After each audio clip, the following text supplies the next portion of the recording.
Ready for dictation start.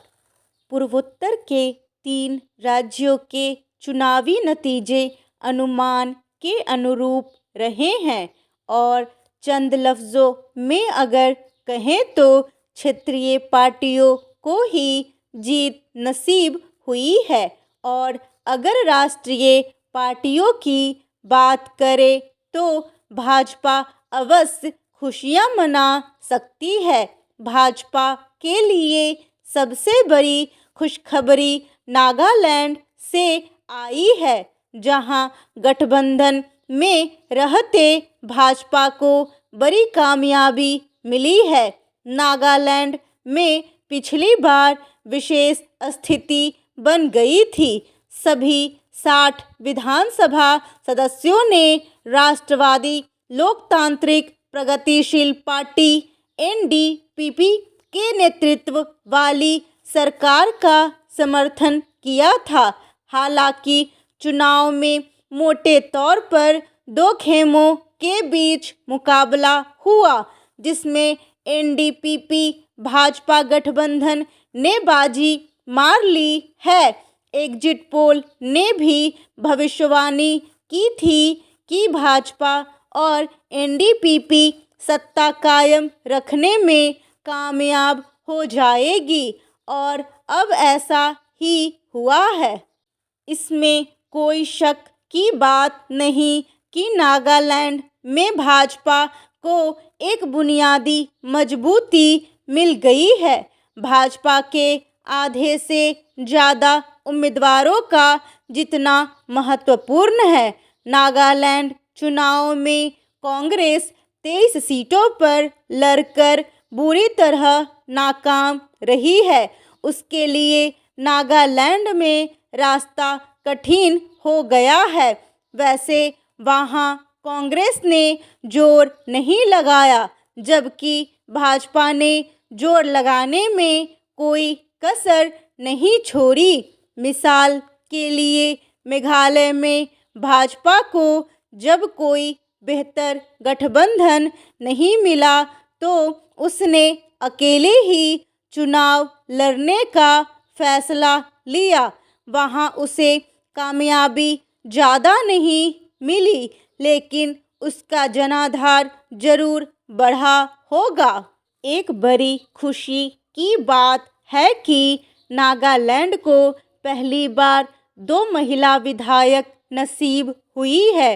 Bhajpa NDPP गठबंधन की उम्मीदवार हेकानी जखालू और एस कुसे ने रिकॉर्ड तोड़ दिया है। नागालैंड में 14 बार विधानसभा चुनाव हो चुके हैं, पर अभी तक किसी महिला उम्मीदवार को जीत नहीं मिली थी। जाहिर है इस जीत से नागालैंड की राजनीति में महिलाओं को आगे आने की प्रेरणा मिलेगी। मेघालय में कांटे की टक्कर हुई है और यहाँ चुनाव के बाद सरकार बनाने के लिए गठबंधन की ज़रूरत पड़ेगी। यहाँ क्षेत्रीय पार्टियों का शिकंजा कसा हुआ है और भाजपा कांग्रेस को भविष्य में ज़्यादा जोर लगाना पड़ेगा। वैसे लगता यही है कि एनपीपी सरकार बनाने के लिए भाजपा को साथ ले सकती है। यह एक सकारात्मक बात है कि किसी भी पार्टी से समझौता करने में भाजपा को कोई परहेज नहीं है।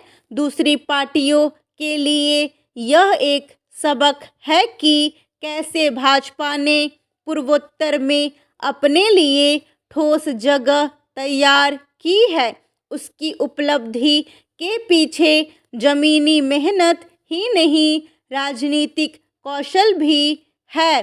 पूर्वोत्तर के इन 3 राज्यों में करीब 135 सीटों पर लड़ते हुए लगभग 45 सीटें जीतना खास मायने रखता है। जहां तक त्रिपुरा के नतीजों की बात है, यहाँ भाजपा गठबंधन का मुकाबला वाम गठबंधन से था। यहाँ भी उसने अपने राजनीतिक कौशल का प्रदर्शन किया है।